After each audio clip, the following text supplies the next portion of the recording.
I've been on the road, I've been doing shows. Now we eating steak, remember sleeping on the floor. Welcome to this episode of Grove City Today. I'm Bryan Mulvany. And I'm Alex Rogers. And with us today we have Coach A, Ryan Alexander, goes by lots of different names. But Ryan, why don't you tell us, how'd you go from wherever it was you grew up to be here in Grove City? I grew up in Martins Ferry, Ohio. It's right on the Ohio River, close to Wheeling, West Virginia, about 45 minutes south of Pittsburgh. I went to Muskingum University, and I knew I didn't want to stay there or go back home.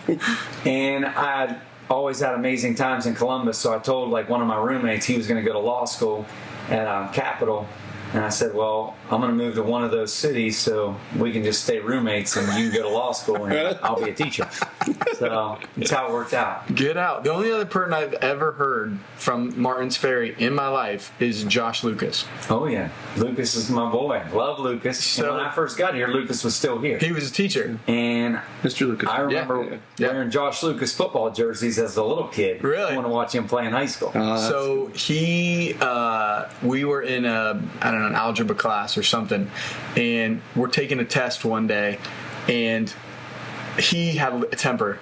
And so we decide, we're high school kids, we decide we're going to mess with him taking the test.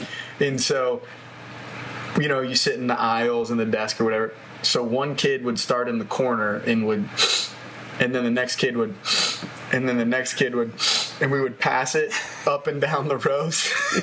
So he's walking around the room. He's like 45 seconds. And he smacks his desk. He's like, the next one of you that sniffles is failing this test. And some little girl raises her hand who wasn't a part of what we were doing. She raises her hand and she's like, Mr. Lucas, I really do need this sniffle. Is it okay if I come blow my nose? He's like, yes. It was me and Spencer Miller. I don't remember who else was in that class, but yeah, that's my Josh Lucas. That was a good crew. Yeah. So it seems, and maybe it's just outside observing, right? But it seems like you have a lot of connections still with a small area, but as people have moved away, everybody kind of has an affiliation to that area. Yeah. I honestly think probably half of my class in high school probably lives in Columbus. And that bad where you came from. Yeah, exactly. No, I love it back there. I wouldn't want to be raised anywhere else. It was a special place to grow up. Probably where I get a lot of that craziness that everyone up here is scared of. But it truly was a good family feeling always. Yeah. There was always 10 people calling my mom to rat me out on anything that I ever did. Right. And I do believe that, I tell people all the time that are thinking about moving to Columbus or friends that live in other parts of Columbus, I'm like, Grove City is as close as you get to the Valley. Right. This is the same crew of people in Grove City that it is in the Valley. So it absolutely was a perfect fit for me to end up here. I had some connections with Grove City. Coach Habermel was the baseball coach before me. He grew up in the river. Josh Lucas was the assistant coach. He was a river guy. Yeah. And then the only other guy was Jeremy Johnson. Johnson always felt left out. He was a Newark guy. So I go, well, we half claim you. Right. So do you know where Ripley is? Yeah, and that's way down there. Okay. Ripley, West Virginia. Well, apparently there's is there a Ripley, Ohio? I don't know. So my wife was from Fayetteville. She's a Rocket. She used to talk about the Ripley River Rats.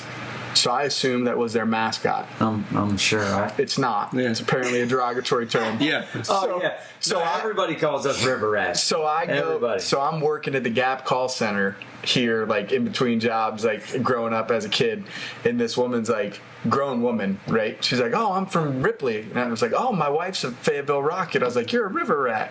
Thinking that I'm telling this woman, oh, you're a Greyhound or whatever. She's like, what did you call me? And I was like, she's like, yeah, tell your wife we don't like that term. I'm like, oh, okay. This is the first day I'm making friends. Yeah. It would be very similar to being called a river rat than people in Grove City getting mad with Grove Tucky. Yeah. Okay. And it's I'm look, Grove Tucky may have been something when I first moved here in 2003, but there's literally one farmhouse left, and it's on the road that I live on with seeds, and that's about it. I remember, was it that morning we used to, when everybody used to listen to WNCI, in the morning growing up because they had the zoo, and I remember when they had said Grove Tucky on there, and it was who was the mayor at the time, and then Grossman. Grossman, and she called in live to WNCI and gave them like a butt chewing of a lifetime. She's like, that's not, we don't call us that, Yeah. And I was just like, sure. I was like, that's a woman of power right there. Yeah. Go for it. So, how long have you been coaching? This is year 20. So year 20 already. 21. Year 21. If you count that COVID year, we still did a lot of coaching that year. You didn't play a game. No, we didn't. We were 1 week from going to spring trip, which would have been our first game. So we were 1 week away that year was when COVID hit. And then they just dropped it. I remember it to this day, like that group, special group, and I feel bad for them to this day for it. Yeah. But Nick Irwin was our shortstop for years, and he's playing at Ohio State. He's a starter. It's his sophomore year. Mm-hmm. He comes to our practice at Birdliner. We're practicing down there. And he comes and he's like, Coach, he goes, they just canceled the Big Ten season. I'm like, what? I'm like, I heard we may go home for a couple weeks. Right. Like, I'm sure they're not going to cancel it. Like, we may lose a couple weeks of this season, but we'll be back. Right. And then little did we know. Yeah. I think it was literally like 36 hours later. It was like, nope, your season's gone too. Hey, but the only thing was on to something. The only thing I can compare that to is like my brother's senior year was the year the levy didn't pass. Yeah. Very similar. Like all those kids who, thinking that they're, and he had like 15 seniors on a soccer team, which is like unheard of. And so he, to this day, like I remember sitting at my parents' kitchen table and there was just like no consoling him. Yeah. There wasn't anything you could have said, like nothing. Yeah. I don't wish that on anyone, a kid lives for that senior year. Right. Or an injury. Like I remember watching my brother tear his ACL his senior year. It's like, like I would have cut my leg off and given it to him, know, for him to experience that. But it happens. Yeah. And I'm a believer in when things like that happen. Hopefully, you can get tougher from it. Yeah. Like you can get tougher. From it. And that's the main reason I love sports. I've loved them my whole life. I think I was a sophomore in high school. I knew I wanted to teach. I knew I wanted to coach. And I was going to play as long as I could, and I wanted to play forever. Right. And when that ended, I knew I wanted to teach and coach. Sure. Yeah. And it's funny, like, it ends for different people in different times, but you kind of remember, like, when it ends. Yeah, no, and that's what I mean. Like, mine ended after college. Some kids end the last day of their senior year. Like, that ending it's the same for everybody. Right. Like, it's still an ending. It doesn't matter where it is. It's not fun. It's not. And I think it's hard. It's tough to get kids to understand that. Yeah. Like, now baseball might be a little different. Maybe you can play longer, but most people don't play another soccer game after they leave whatever that high school is. Yeah. A small percentage of people go, especially in this country, because they bring people from other countries over. Yeah. And, and Nick Isaac ran into that at Ohio State. He's like, every year they're bringing in 5 kids that, English isn't their first language, and they're all 25 years old, and here I am, 19, 20, trying to compete. And so I think to get people to understand, you might not ever get to do this again, so have fun. Yeah, no, right? Exactly. Yeah. We talk to our guys about it all the time, like all the moments you've had with this sport. Like, I never want you to forget them and why you had them. Like, your parents gave you an opportunity. You were on this team of amazing people. Like, those are things you're never going to forget in life. And to me, those are some of those special ties that I still have with high school buddies, college buddies. Right.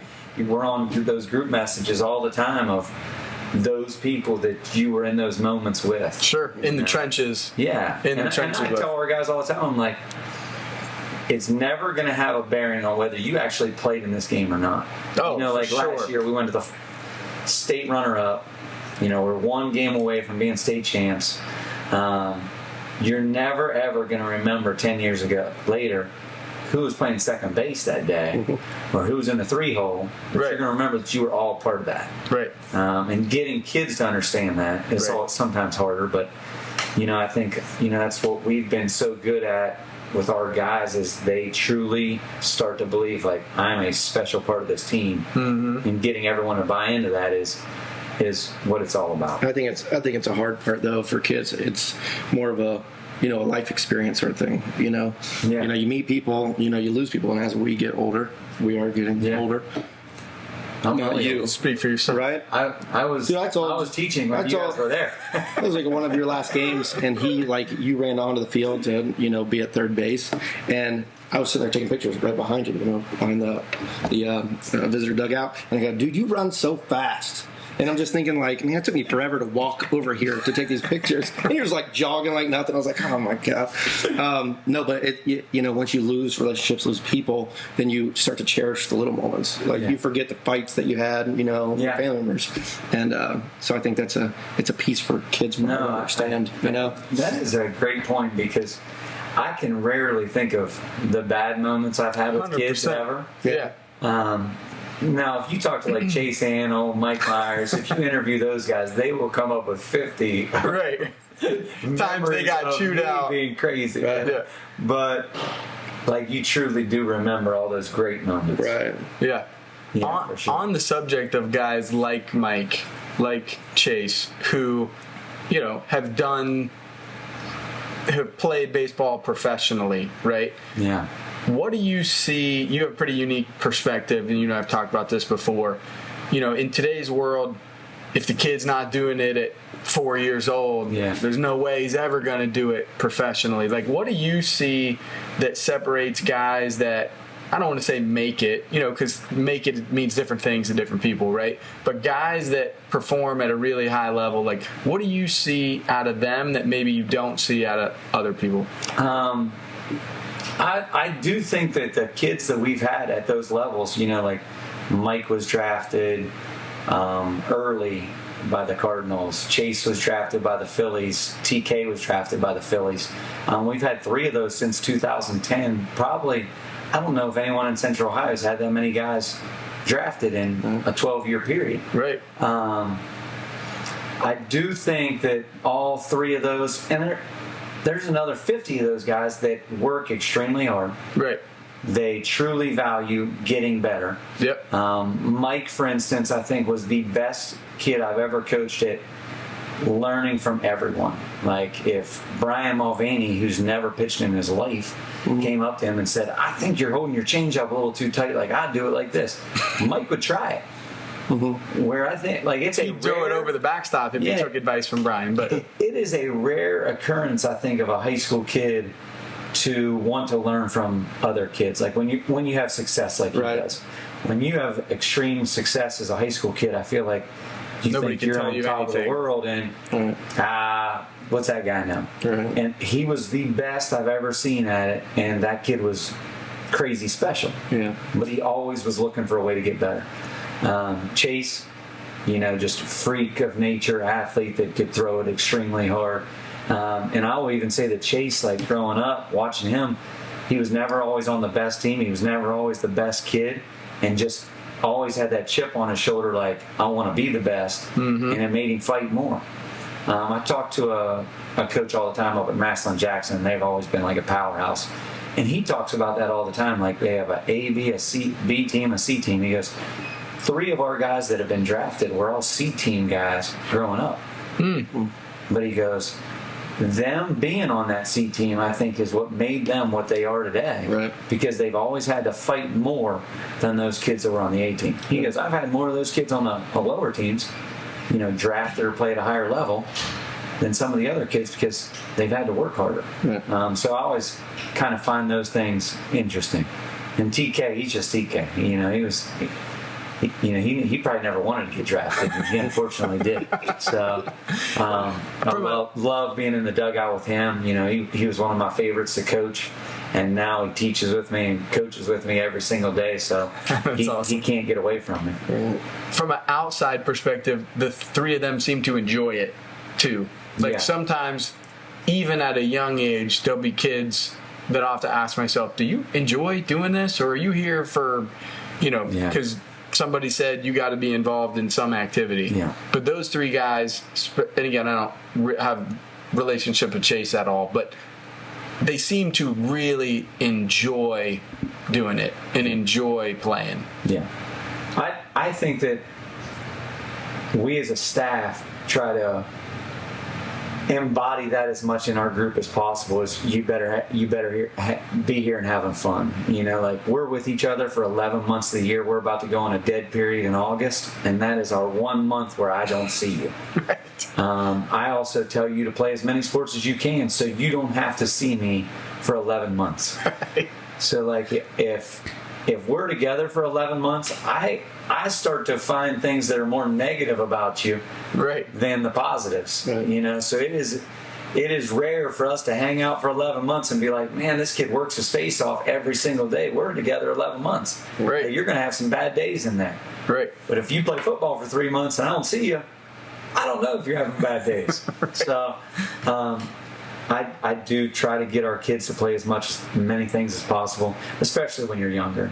Like I love a kid that's played football. I love a kid that's played basketball. I love a kid that's been a soccer kid.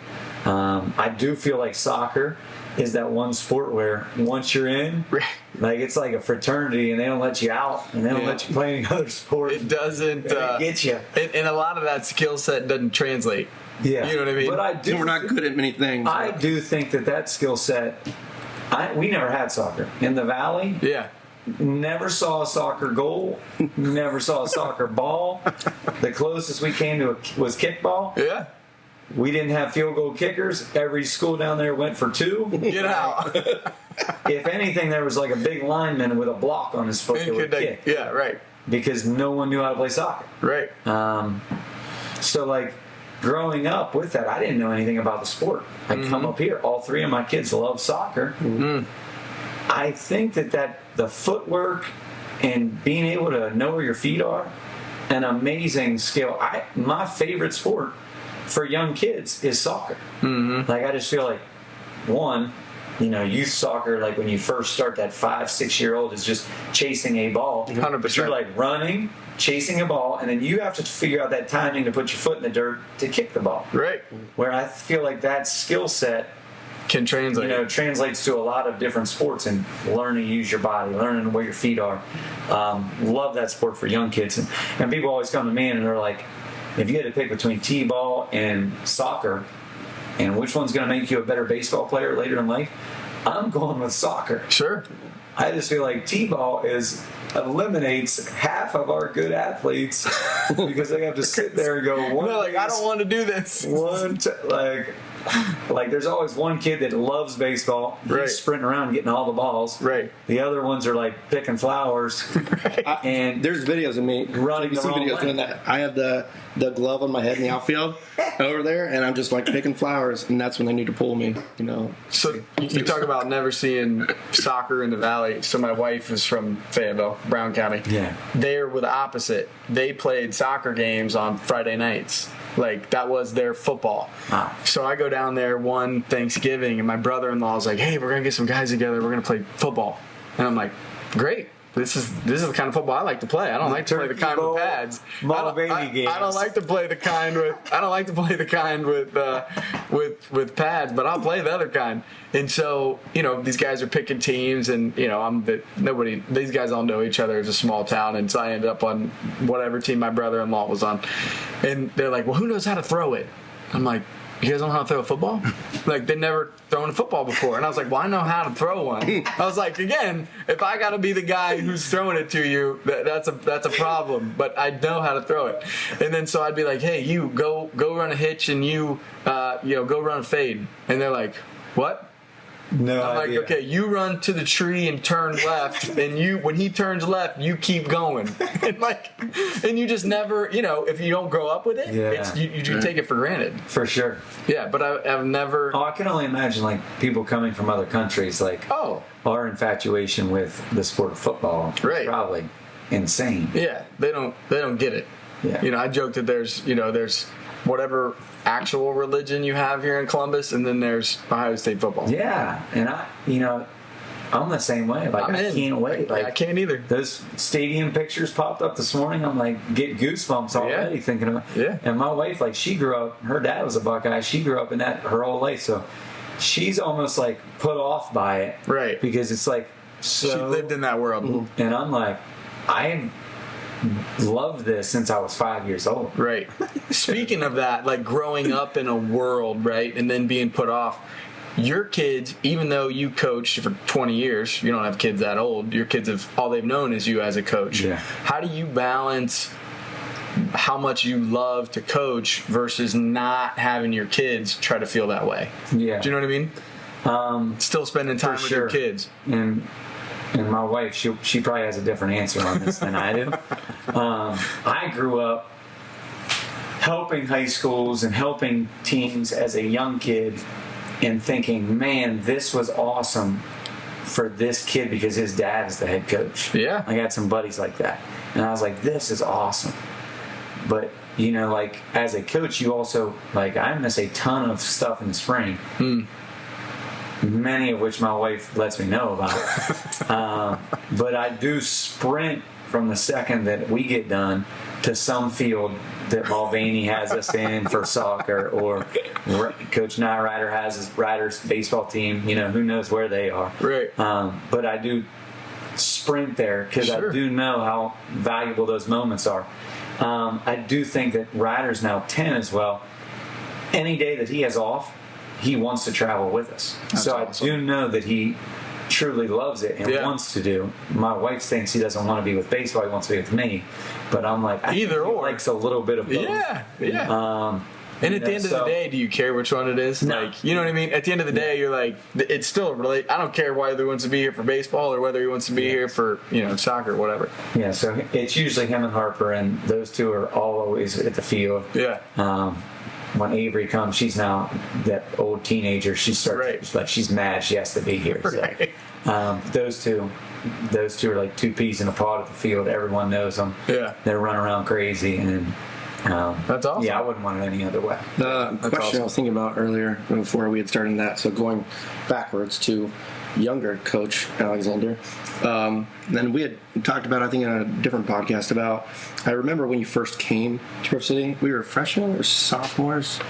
Well, I just remember that you were the youngest thing of a teacher that ever hit that school, and the girls, the 04 girls, just swooning. I remember them talking about, and I had Miss Dietrich, I think, with math, and that's all I could talk about during that class, and Miss Dietrich was like, who are you talking about? She's like, I'm going to tell him. I remember that happening. Anyway, but Habermill. I had Jill as a teacher. Yeah. Before she was Dr. Burke. It's actually how I passed Jill Burke's algebra class because of Rachel Logston. Yeah.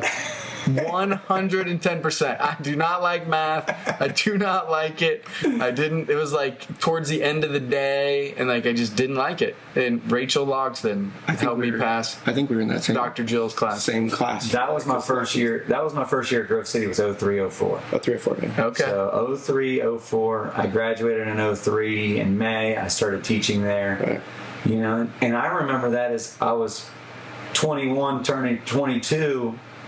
And there was a kid in my class that was 20. Mm-hmm. You know, because some of my kids could go. Some of my kids, some of my kids could go till they were 21 years old. So, like it was pretty interesting. Yeah. Oh, yeah. But I remember that, and then I had probably around that time I had Coach Habermill for gym. At the time.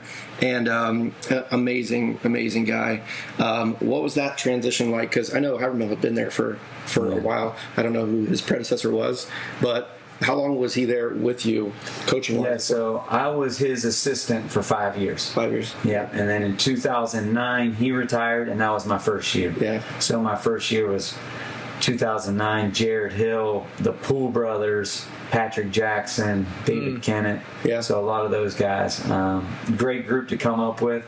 And I always say, like, one of my first groups was that, like, 07 class. Yeah. So I had them as freshmen. So my brother's class. So it was like... So Benjamin and Zach Clark, Tyler Gleason, Zach Matt Clark, Stokes. Gleason, Yeah. Stokes, Parmenter, like... Right. Bobby Wyckoff, like that class was amazing. Right. Like Tomer. Tomer, Yeah. Holy Cross, Agunga, like Right. we had 15 people on the freshman team that I coached in basketball. Yeah. There was 3 of them on the JV team that got moved up. So there was 18 freshmen that we kept on a basketball team, and all of them could play. Like, great. It probably was one of the best classes I've ever seen in Grove City, and it was the group I got to start with. So I had them in freshman ball. Then I went to JV, and I had them. Then I finished with Coach Hab at a varsity assistant with them. Like, so it was a great group to have. I'm like, to take with you, right? Like, you thought every group was going to be like that. Every group's like this. We're going to win all the time. This is going to be amazing. Yeah. So it was, and I tell those guys every time I see them, like, I was always thankful for that group that I got to coach in baseball. I even coached football with those guys, football, basketball, because they were such a great group that worked their faces off, did things the right way, and, it was everything that I kind of envisioned as a coach, which, in talking with other towns and people, it isn't how it always is. Right. So I was very fortunate for that part. Do you feel like there was something that coming from, because every coach passes down, something in the program, that'll stay with it. That Coach Havermill, Jim, if he, something that you took that you want to keep in the program. I mean, I take a lot of things. Being a young coach, like going into this stint of it, is there something that you feel like he really instilled in you that you wanted to keep? I just think no one loves the game of baseball like Coach Hab. Yeah. Like, this man probably watches, I think, in talking with Mitch, like, Coach Hab seriously watches like 150 from start to finish Cleveland Guardians games a year. Yeah. Like, I couldn't do it. Yeah. And I love baseball. Right. But he literally lives and dies with every pitch, and I watched it for 5 years, and it truly is amazing. Yeah. And sometimes we'd forget to keep the book back then, and it was literally a book, back in 2009, and he would call me, and we'd be on the phone, inning 1, first batter, this is what happened. And we're 2 hours later, and he has reiterated the entire game, and I can somewhat do that. Yeah. But he was a savant with it. Yeah. It was truly special. Now, when that transition happened, did a bunch of other people interview? Yeah. Or was it kind of like there was a plan in place and they wanted it to go from one to the other? He was pushing for me. Yeah. Coach Johnson was another guy that maybe would have, competed for it. But he's like, dude, I don't live in this town. Right. And I want you to have it, and I want to be your assistant. So I will push for you. The AD said everything, but who was the AD at the time? The AD was Tom Wilson. T-Dub. He was a football dude too. Yeah. And he told me everything but that it was mine. Okay. I remember that year, that winter, I had interviewed with Olentangy Orange, and it had just opened. Tony Milano was the AD. Yeah. He had just left Grove City. He was the AD. I loved Coach Milano. He had offered me the Orange baseball job prior to the school even existing. Like, the school didn't exist yet. I was going to build everything from scratch, and I'm like, I really think it was that 2007 group that is like, I love these kids. I don't know what's up at Orange, but I know I love these kids. And I think it all works out for the best. I didn't take it. I gambled that I was going to get this job, and if I didn't get it, I'd have been spinning, because I really wanted to be a head coach. Yeah, I really wanted to do it. There's things you can do as a head coach that you can't do as an assistant. For sure. There's kind of like culture things. Yeah. You know what I mean? Maybe from a tactical standpoint, as an assistant, you can do whatever. But I'm sometimes more of a culture guy than I am as a coach. I want to build kids. I didn't really have a dad growing up, so my coaches were always my dad, a lot of them. So I kind of wanted to be that for other kids, and always be there for kids in general. It's kind of how the barn got started, and at any moment, I just left, and there was 2 old players that are college guys at Otterbein right now swinging in the cage. 2 guys were there this morning that play for us. There's a 10 o'clock crew that comes in and hits every night. So me being able to give that back, I love it. because I think like a lot of my coaches were always there for me, and they were my second dad. And, the barn's probably far enough from your house that it's not like they don't feel like they're in my house. And it truly, that couldn't have worked out any better either. Right. You know, we looked at a million houses where I was like, we could put a barn behind the house. Like, hey, park in the yard. Like, it has 2 driveways separate. Right. People come and go, and the other ways that I told Melissa would have worked on these other houses, she would have killed me. So it all works out for the best. And that has its pros and its cons, right? Like, you get to feel like you give back to the kids, but as I have gotten, I'm sure you have gotten that phone call at, 12 o'clock at night, 1 o'clock, like, hey, coach, I should probably tell you about this before you hear about it from somebody else. Oh, for sure. Yeah. And we always want to have an open door policy with our guys and want them to know that. But, there's been some crazy, tough conversations over the years. I would never put that out on here. Oh, no. But, there's some crazy ones and things that you don't really want to deal with at that moment. But Right, but it's also like being a dad too, because you said you that's what there it's like. in a dad perspective for people like you didn't have before the coaches. But that's the hard part is also being a dad. Yeah, you're a dad, but you're also like part of the school, so you're an administrator, and you're like, dude, if you tell me any of this stuff, like at some point, if we have to get you help or whatever that may be in certain situations, like I have to tell someone. So like I just kind of let them know that up ahead of time. And, but I am there for them. And some kids don't have that outlet anywhere other than somebody in that type of role. Oh, for sure. There's some kids that I've coached that, basically are parentless. Right. And it's when people are like, man, this kid, I don't know if I trust him. I don't know. I'm like, this kid is truly amazing if you knew. Correct. If you knew behind the scenes. He had to overcome every day of his life. Yeah. Just to get here. He's a 12 out of 10, if you ask me. Yeah. Right. Right. So it's a different perspective on that. For sure. That's I was just thinking about the kid we were talking about earlier. And just can't put a price tag on like some of those things. No. And you miss your fair share of stuff, but Kara, jokes about like, oh, Dad, I used to love coming over to the field and, running whatever. And I just think you got to balance it. Yeah. But it doesn't mean it's impossible. No. And it is tough. Like my wife, she hates me for a good month of the season. The season's probably 4 months. There is 1 month every year where she truly hates me, and I got to deal with that.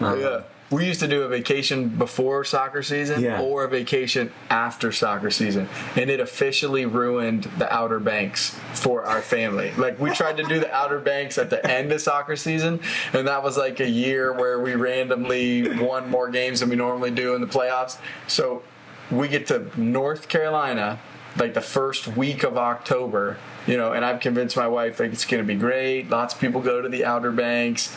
We got a car stuck in the sand. It was cold the whole time. Like, everybody else I've ever heard talk about the Outer Banks loves it. I think that was the year where you called me from the Outer Banks, and you're asking me about, was it a plane situation? Like, can you check? I don't know. You could not pay my wife. If she won a vacation package to the Outer Banks, she wouldn't take it. You cannot. And it was all because I'm assuming, because everybody talks about it, how it's great, but it's not great in October. Yeah. Yeah. But you have to work around that kind of stuff. For sure. And like our first week of tryouts was always August 1st, and that's my daughter's birthday. Yeah. And so it was always like, it's a balancing act, but at 7, she's not going to remember that when she's 17. She's not going to remember any of it. Ryder's birthday is right in the middle of our season. It's like I try to make sure there's that weekend that we could do something for his birthday. Yeah. Then he ends up having a doubleheader that day. It doesn't matter anyway. Scrapped anyway, so it doesn't matter. Yeah, we're starting to get to that point. Like you have multiple kids in multiple travel activities. We've only got one, but this is the last year we'll only have one, so we're about to go down that road too. Something that it's a wild world. Yeah, right. Something that we were thinking about the other day when Bryan told me that you were going to come on was that in a culture in a town, we're talking about, your wife's town is soccer, right? And you guys were football growing up. Usually there's one sport, that the town stands behind every Friday night, and it's always been, in Grove City, it's always been football, football Friday nights, just like an American, hometown. But last year when you guys went to, states, and I was there taking pictures of the group. You guys had a police escort come out of there. Half the city was lining the streets just to wave at your boys hanging out the window. You know what I mean? I thought it was funny. It was like a parade. Yeah. When it made them feel special. Those kids are going to remember that forever. Oh, for sure. For that culture, and I'm sure you've seen it through the 20 years you've been coaching for them, but we're starting to build baseball into the culture of Grove City. Sure, we have a water tower. Yeah, that's baseball. The water but it's tower never, helps. But it's never appreciate been the mayor on that, right? But it's never been like a baseball. Everybody goes to baseball. And this year, when you guys were playoffs, whatever, the amount of people that would come to those games, a high school game, but that's not normally a culture for a city. Yeah. So I think it says a lot about a program. It's not just parents going out there now. So I think it is this city as well. Yeah. I think Grove City, even when we weren't winning football games, still packing it. I know our band may have something to do with that. Our band is super special every year. Basketball travels well, and you don't see it like you see it in the OCC. You go to these other schools that notoriously have been amazing at sports, and they don't pack it like we do. Yeah. I think it was actually Coach Waits. Aiden had interviewed him last year, and they were sitting in the stands. I remember the interview on YouTube, and Coach Waits says, Grove City has always been a sports town. Yeah. We love our sports. Yeah. And, I mean, that's a big thing. Which to me, that's that Valley piece that I think also, everyone in the Valley, there isn't a lot going on there, so every Friday night you're going to that football game. Right. Every Tuesday and Friday you're going to those basketball games in those towns. Up here, there's play going on at the Ohio Theater. There's the Buckeyes. There's the Blue Jackets. There's the Crew. So I always say I feel bad for high school kids up here because they don't get the same coverage that a lot of those small towns get because. The Dispatch barely covers us at all anymore because there's so much they have to cover. They probably have 50 beat writers on the Buckeyes football every single day. Right. And just waiting at the Woody for one of those football players to do something. I used to remember a football game would end. We would take showers and we would go sit in somebody's garage and wait until they aired football Friday night and to see who made, whatever little highlight. And you would know, if it was a big game, maybe going to be a little more, or if it was just, some team that you trounced or whatever, that it was going to be a blip. Yeah. But we would sit there and nobody went home until you watched. And, everybody's families would get together. Love it. Yeah, it was awesome. I love that. Yeah. I think culture is changing, too. I mean, especially with social media, when we were in high school, Facebook wasn't there yet. Instagram wasn't there. YouTube was just getting started at the time, and now, but people throw stats or pictures on a game. So media's we'll cover the big stuff. Well, and I do think that piece right there, like you said, has been huge for our sport as well. Yeah. Even Alex coming and the videos you do for us, getting our kids involved, putting that out there on Facebook. So the whole community can see it. Where I think you're right, back in the day that didn't even exist. So you're right, you lived on those football Friday night blips because that was it. Might be 8 seconds, but you were I saw you. Right. Now Alex or some mom shows up at our field once a week. Right. To do some kind of video. Right. Or I wish they would have had that for us. I mean, there's no proof. I mean, there's a couple pictures of the end of the year soccer banquets, and we get letters and stuff that I actually played, but there's no videos. There's nothing. My parents didn't care enough to take that. But you're able to lie more back then. Yeah, right. Now when I was 6'2" back then playing soccer, all these games are on YouTube or something. Right. These kids can't lie. Yeah. I made a bet with a theater kid. We were on the news together. and I made a bet. He was like giving me jabs about being an athlete, and I was giving him jabs like, I was like, it's way harder to play a sport than being a play. He's like, all right, here's the deal. He's like, I'll come to soccer tryouts, but if I make one of the teams, he's like, I'm not going to play, but if I make one of the teams, Jordan Lowen. Oh, my God. He goes, if I make one of the teams, you got to try out for the musical. I'm like, deal, dude. Like, I no offense, you're not going to make. Dave Winter was there as the new coach that year, my senior year, and he kept everybody. He had a varsity team, a JV team, and then like a catch-all team because he wanted kids to just keep playing. Yeah. So that kid made the catch-all team, and so I had to go out for we've got Bye Bye Birdie. Yeah, we've got musical. pictures Bye Bye Birdie with makeup on now. Yes, I had to go out for the musical because that kid was on the catch-all team because of Dave Winter. That's a great bet. Canada Yeah. now? Is Lowen in Canada? No, he lives in Texas. Does he? Yeah, I talk to him every now and then. Canada, Texas. Yeah, he's Canadian though, right? different. Isn't I'm going. I don't know where he's from, but yeah, he used to. And it's like funny. You think about different people's styles, right? So he was brand new. We had Doherty for the 3 years I was there prior, and so he gets there. He's just nobody knew him. He didn't teach in the building at the time, and he would sit in a lawn chair in the middle of this square and just blow a whistle. And the first time he blew the whistle, you walked. And the second time you blew the whistle, you jogged. And the third time you blew the whistle, you sprinted. And we would do that for what felt like hours, probably like 20 minutes at a time, but it felt like hours. And you're just like, I hate this guy. And one day he like sits to us at the end of the summer. He's like, hey, you guys are now ready. He's like, listen, I couldn't have changed your talent. Like, you guys only had so much talent. And he's like, but nobody's going to be in better shape than we are. And Remember the Titans. yeah, like, and you're 17 and you're like, this is terrible. I hate this guy. He's just sitting in a chair. Like, I will remember that forever. If that was the last time Grove City won something in soccer, was his first year there.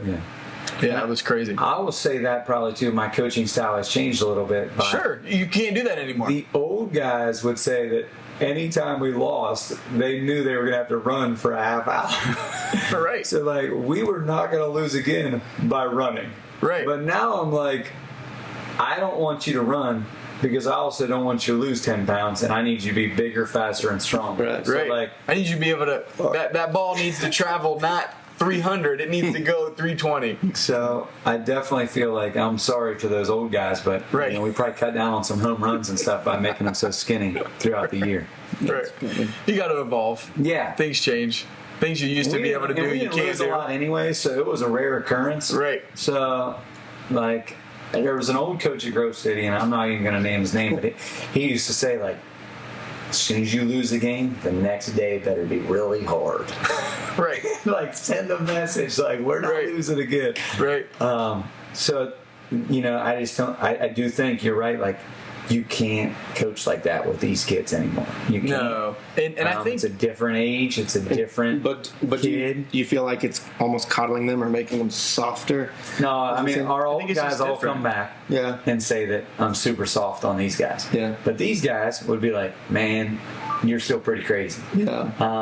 I think it's all a they different know. age. yeah. I still think we demand a ton out of our guys. Yeah. And we demand an attempt at perfection. You're never going to be perfect, and especially in a game of baseball, like, it's a crazy game of failure. But at practice, we try to demand it as much as possible, so then the games get easier. We try to put a lot of pressure on our kids every day, so hopefully they don't crumble, when it's Right. It's time to go. a certain time that we call it, but it's tough sledding at times, and you better make sure you're pretty tough. Yeah. And I just think, like, I always think, like, baseball is like, I call it a tough sport. Like, mentally it is draining. Like, I'd had a horrible day, next day is a great day, next day is horrible, and I'm like, to me it's a great trainer for life. Like, life's not going to be easier. It's going to throw you a ton of curveballs. How are you going to react to it? Where I feel like, I played basketball in high school a lot, and I loved basketball. I probably liked it as much as I did baseball.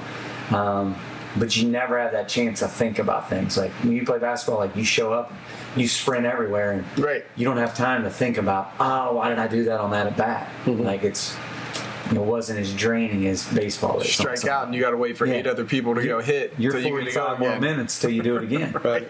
And then you do it again, you're like, why do I even play this game? And it's tough. I think, you ever watch interviews with Jim Knowles? Like Ohio State's DC? I think he does a really good job. Like, I forget the interview, whether it was at Oklahoma State or it was one of the new ones, but he said today's kid just grew up having more information. Yeah. Like, they always had the ability to go get information when they wanted it. So when they ask a coach a question, they're not, whereas maybe some guys I played for, guys you played for, would have seen that as condescending. They genuinely want to know the answer. And I think he puts it as well as anybody I've ever seen. He's like, the kids just want to know what they're doing and why I'm asking them to do what they want to do so that they can buy in. Whereas sometimes as a parent, I'll catch myself saying, well, because I said so, right? Or as a coach, like, because I said that's the way. Now you have to have a reason. That's what we're trying to do. And now you better have a reason as to this is why I think you should do that. Yeah. Because we're trying to, sometimes you can't understand how this piece fits in with the one way over here. No, and I totally agree. In today's world, like, I feel bad with the way travel sports are, and I don't know that it's ever going to stop. Right. Like, I had a talk with a guy back home about this the other day, where he's wants me to come down for a travel tryout and help him pick some kids. And I said, man, this is a whole different time period than when your dad was our coach. And he had 6 of us that could hit, and there were 3 at the end of the lineup that didn't even know which side of the bat to hold. Right. And you had to count on that guy to win a game. Right. Like, I'm like, it's different times. He goes, oh, man, he goes, it is a whole different animal. And this whole travel world is, even in a small town like back home that I grew up in, it is taken over back there now. Like those kids, unfortunately for those kids, they have to like travel to Columbus to play our teams, to Pittsburgh to play those teams, because there just aren't enough kids there. That are, in Grove City alone, we'll have 2 travel teams at each level. Right. You go to Hilliard, you got another 2 teams to play. You go to Dublin, there's 3 teams. Right. And it's never ending anymore. So and the price that parents have to pay for these sports. I even saw something on soccer published the other day that, even with different groups that are unable to play soccer because of the price of it. Right. And the issue that U.S. soccer is running into with not getting some of the best kids that they feel. 100%. The same kid we were talking about earlier. Yeah, because that kid grows up in an academy. That kid gets noticed at 8 and grows up in an academy, and he's playing for a crew. You know what I mean? Yeah. But it's on that note, too, and you guys know that. I mean, just this week, our coach, on Snap, was like, there's two more tournaments coming up. Pay for it. It's optional. Can the boys make it or not? And I'm just like, how much money we just shut out, for uniforms for a couple other tournaments. And they're just like, I'm grateful for the opportunities going. Sure. But right now, we're 4 nights a week, at Griffin. And I don't, it almost scares me to the fact, like, at what point do you jump out? If this is like, you're not going to play college ball, what point do you jump out to where that's just like taking over their childhood? Yeah. You know what I mean? I think it's interesting that you said that. So, have you watched The Quarterback on Netflix? I know, no, but it's like all my things to do. Yeah, I keep on seeing the trailer. So good. Micah Parsons keep posting about it. So Pat Mahomes, right? Yeah. It was his episode, whatever day I was on the treadmill a couple days ago. He didn't play quarterback until his junior year of high school. Yeah. The kid Roethlisberger's the same way. The kid who starts for goal, Matt Turner, in the U.S. national team, like about to go play in World Cups, didn't play goalie, didn't play soccer till he was 14. Yeah. So this idea of what you're talking about is just... I agree, like a fantasy. Parents, and I fell into it too. And once you start, there's no, like, I feel like there's no getting out. Right. And people will always say, like, man, there's no kids playing outside anymore. Like, when we were kids, we played outside. I go, yeah, but we also played 15 games. Right. And you played 50 on the playground. Right. Now, these kids play 60 games. Right. Yeah. In a little kid baseball season. Organized. Everything's organized. Right. And there's little chance to get outside and play. Right. Or smaller chance. Right. Kara had 3 hours of soccer camp yesterday. Yeah. And she came home and she was like, yeah, I think I'm just going to relax. I'm like, and then I have to remind myself, like, you just had 3 hours of soccer camp, you know. Back in the day, you just ride your bike. You just went out and, yeah, where are you going to be? My dad used to walk out on our front porch, whistle into the court, and he knew somebody was going to hear it. Yeah. Like when we would go over to people's houses in the summer, everybody hated when the Mulvany kids came over in the summer because we had to crack your front window. Like it'd be 100 degrees outside. You got the air conditioner going. We got to crack your front windows so that when it was time to come home, you heard Dad's whistle. And he would just stand on our porch, blow the whistle down into the court. Whether we were at Trevor Andrews' house or Brett Goldbach's house or whoever's house, we knew it was time to come home. Do you think with social, or talking again about social media, the 20 years you started 20 years ago, you think like recruitment? I mean, there was no social media to where like, oh, this kid looks good, we should go to that school. Now it's like people see every game with every picture. I do think that. Is that helpful? I mean, it for the kids. Yeah, and I think like one, I do hate it to some extent, and even the college coaches will say, like in our sport with baseball, they're going to travel to recruit the best kids. Right. And some of these kids that are really, really good are getting left out because they're not playing against maybe the best tournaments in the world, and it's a shame. Yeah. Where I think when back in the day when that didn't exist, you would fight to find out who that kid was. Now there isn't that fight for them anymore. Right. They think they know where the best kid is. I'm just going to go there. I think as a high school coach, I think what we have to do is, like, I try to push our kids as much as possible. Like, if you want to play, we're going to find somewhere for you to play. Yeah. How high of a level that is sometimes always different thought than what the kid might think. But I think we've had, since 2009, I think it's like 75 kids going to play college baseball. Yeah. It's awesome. My thought is college baseball helps them maybe get that degree where a kid, if they weren't playing baseball, might not go to college. Yeah, right. And I'm not saying everyone has to go to college. I think half of our infield this year is going to be a firefighter. A guy told me the other day, he goes, I think I want to be a firefighter. I go, well, you better hurry up because our entire team almost from this class is about to be, and they're about to turn the age where they can join the fire academy. Right. So you better hustle. Right. I even told our team this year, like you should start your own fire department. Like, you got enough guys. Right. You're a great team. You should be on your own You shift. guys are winners. Yeah, be on your own shift. So Right. Yeah, because Bryan's doing that, isn't he? yeah. Yeah. Bryant, Stoll, Yeah. Hicksy wanted to be one. So I catch Sig all wanted that. to be one, and Sig's like, praying that Ohio State, and he's going to pitch at Ohio State next year.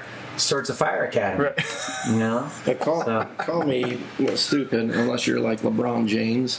If you want to go to that next level after high school, playing college ball, is that the only answer to keep going further? Yeah. To being noticed? I think so. I mean, are there leagues to where it's not college, but it's like now still minors are going to look at you? Yeah, probably not. Probably not. Like, there's an adult league in Columbus, but Yeah. it's not the same. Yeah. And if you try to convince anyone out there, I didn't know if it was like like below AAA. Like you don't go to. I mean, you'd have to make those teams, and it's tough. Yeah.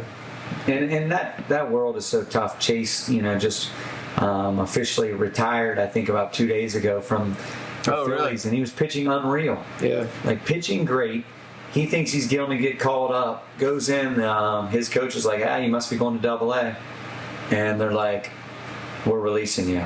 And he talks to the farm guy that night. And he's like, you're old. We know you're coming off injuries. Your velocity's down. So do they think that he's about to have another injury and don't want that on their clock? Like, I don't know. But it's just... How old is he? 20... Mid-20s? Yeah. 25? Not so long. It's crazy. Mike's still grinding away. Just traded to the White Sox 3 days ago. Shipped to Charlotte. He's pitching in Charlotte tomorrow. I gotta change my little notifications now. And I was a Cardinals notifications, and then it was Royals notifications, and now I got. And that life. But do you think about his truly world? Insane. Well, and you think about his world, right? Like, I remember, every now and then I'll text him. I'm like, still not a baseball fan, but a Mike fan. Like, good job, right? Yeah. But like that Sunday night, first inning. couldn't have gone any worse. Yeah. And then a couple weeks ago, a no hitter through almost 6, yeah, or whatever it was. Again, I'm not a baseball. I don't know these terms, but to watch that and to think of what a roller coaster professional sports really are for the average person, that he's even at that level, is crazy. Oh, insane. And like I always tell him, I'm like I've watched 1 million baseball games in my life. Yeah. And you're just like, why would he do that? Why would he throw that pitch? But you really don't care. And then Mike pitches, and I'm like, that was a perfect pitch. How did he hit that slider over the fence? Like, like you live and die by every pitch. Like, there were 2 outs in that first inning. Yeah. And then all of a sudden it was a full count, and you're like, well, this is going to go one way or the other. Yeah. And it went the way he didn't want it to go. Yeah. But you just think that the margin for error is so crazy. Yeah, especially at that. I mean, and when it's your guy, you're like, you want them to do so well. Right, sure, for sure. Yeah, it's fun. No doubt. And I love that about sports, too.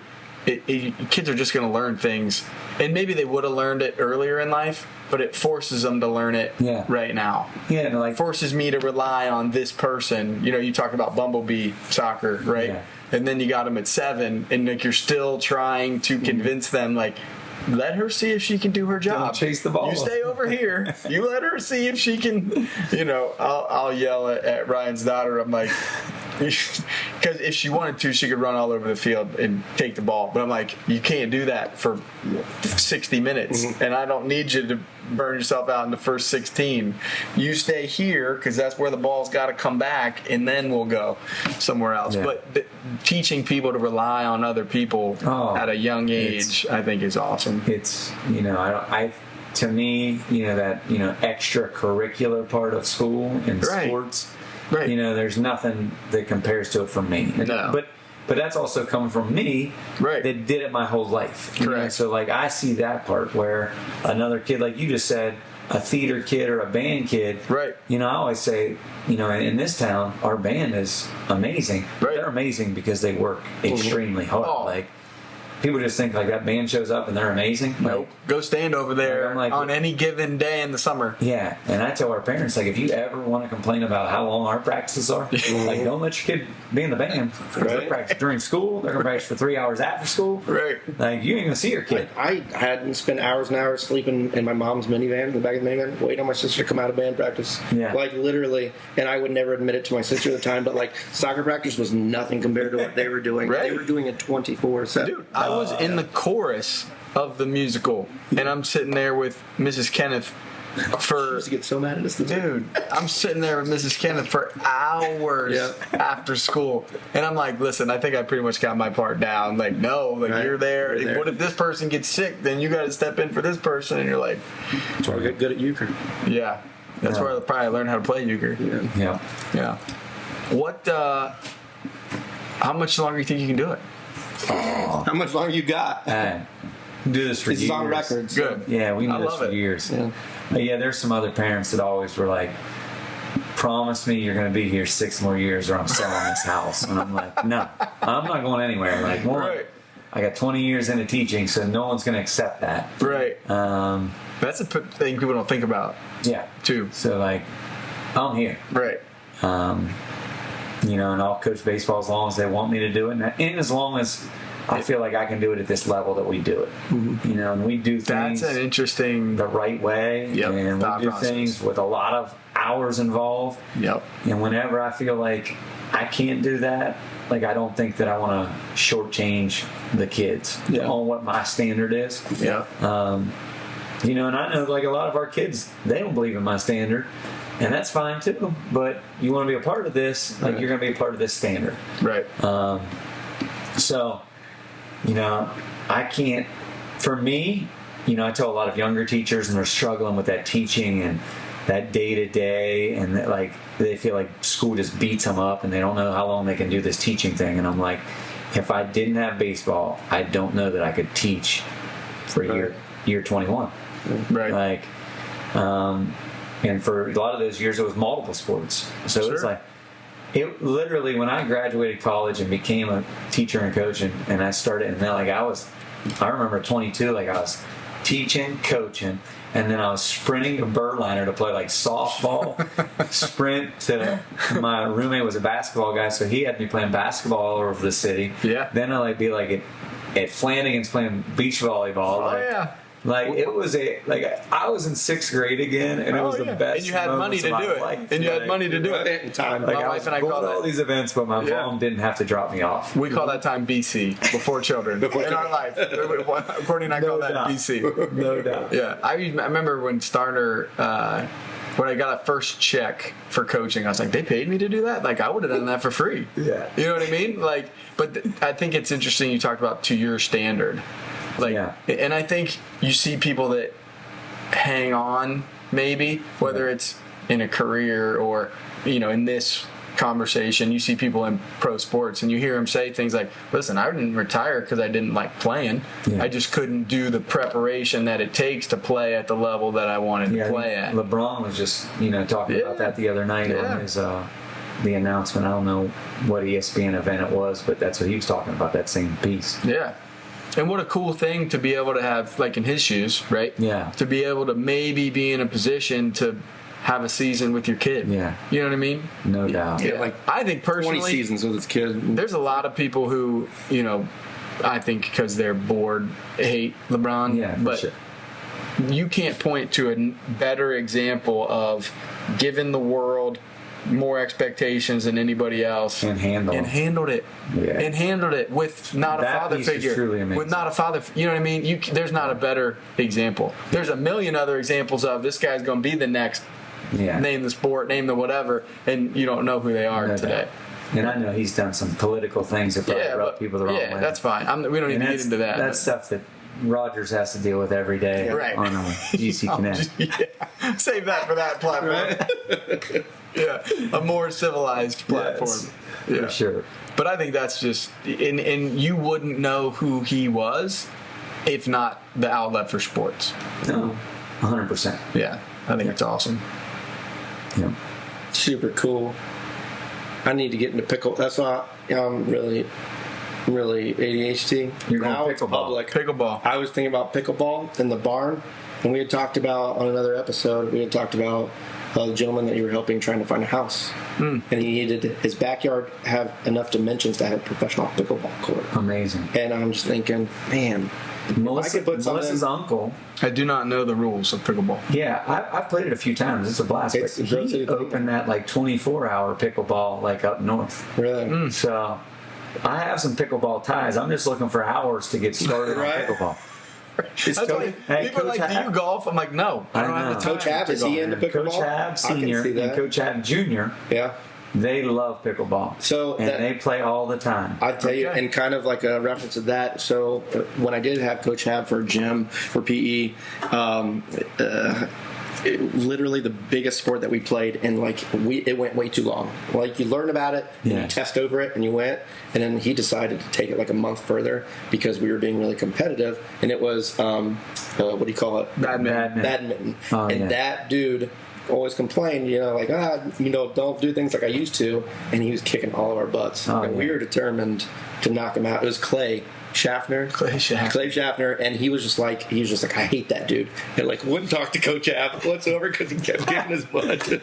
He is a fierce competitor. Such a good for guy. Sure. Yeah. Such a good guy. I love it. And I don't just in that regard, today, you'd have never had gym because Yeah. you played sports.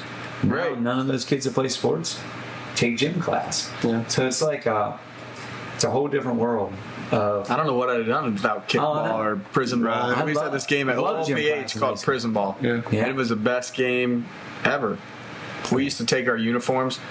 If we had gym first period, we would all show up to gym because they let you wear your gym uniform to school, and we would take the tiles off the bathroom and we would put our uniforms up there and then put the tile back, and we 15 boys would be like, oh yeah, we all forgot our uniforms. So the teacher started checking our book bags, so we had to put somebody ratted us out. The teacher walked in and grabbed all of our uniforms from out of the the old school, with Yeah, the tiles, tiles the that you drop take out, ceilings. yep. Yeah, we got. That's awesome. We taught busted. Coach Hab, Clay and I taught Coach Hab how to play wall ball. Remember we used to play wall ball before games in soccer? That's fun. Yeah. We got wall ball and baseball too. I always tell people, like, if you have a wall, you don't even need a friend. You remember that show Disney had for a while where people would try to invent games?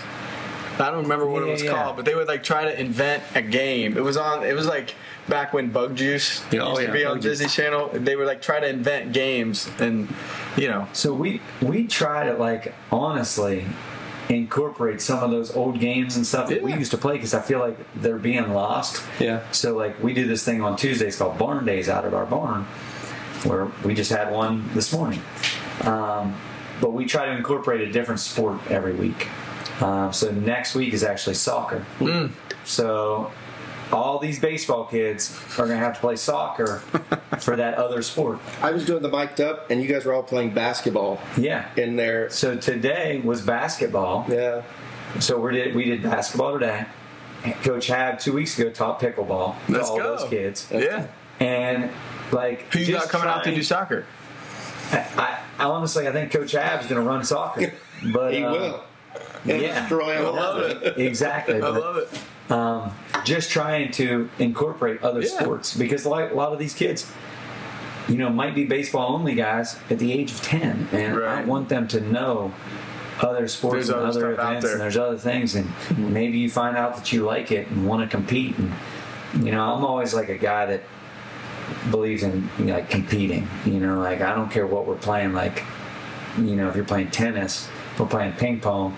Can we get guys that just want to compete? Yeah. And if you get guys that just want to compete, then you got a chance at whatever your sport is. Right. So, throughout the year with those 11-month baseball guys, we play Maybe they didn't want to compete every day. we play basketball in the winter. Yep. We'll play like a flag football game in the fall.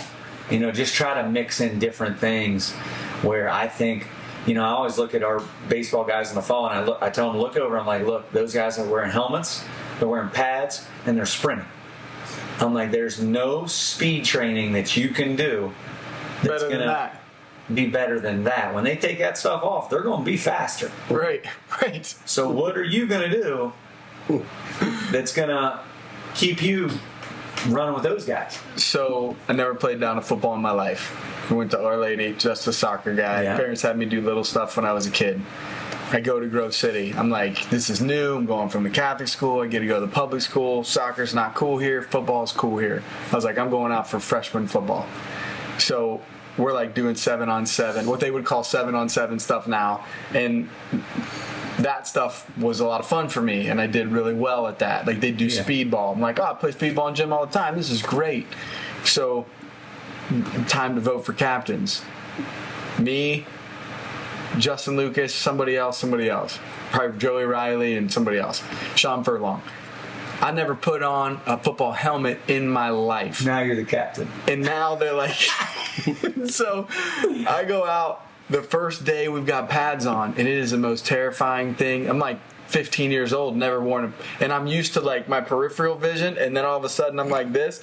There's like footage of running down a field, like jumping back and forth. Like I feel like I can't see anything. I look at Josh Winsel, the first day they give us pads and pants, and I'm like, Josh, I don't know how to put this thing together. And he's like, to this day, if we're 36 years old, he'll be like, you still don't know how to put on, football pants. And like, to this day, it's just funny because I never experienced that sport. Now, if I'd have wanted to try it, my dad would have let me do it. But it's just to put people in a different environment, like you're talking about, to see if you like it. I thought I liked American football. I don't like American football. I like rugby because I'm not wearing pads. And I don't like American, you know what I mean? I like watching it, and I'll play on a Thursday morning for Thanksgiving, but I don't like the whole... Just because I'm not used to it. I wasn't ever used to it. And it's funny to put, if you don't have that experience, you don't know whether you like something like that or not. For sure. Yeah. And then Brody White, Brody White?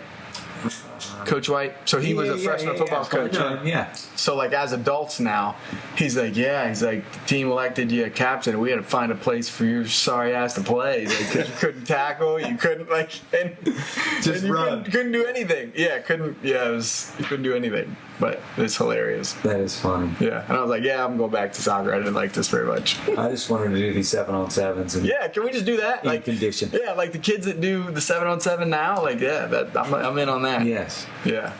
Well, listen, Ryan, I appreciate your time. No, thank you guys. Thanks for coming on. I appreciate what you guys do for the city. You know, both keep of doing you what in you're your doing. own unique ways. Just make this city that much better. So I appreciate you guys. Yeah, likewise, man. Keep keeping on, and you got fans. Like I tell Mike, I'm a baseball fan, but I'm a Ryan fan. Right? So. It's a dynasty. I'm a dirtbag. I mean, I'm horrible baseball, but I'm a dirtbag. We'll put you guys both in dirtbag gear for sure. Right? Yeah, I'm in. Well, thanks for your time, buddy. Yeah, Thank you. Cool. Push it to the limit, I can't go no more. Red light, no way, I'm coming back home. Long dirt road.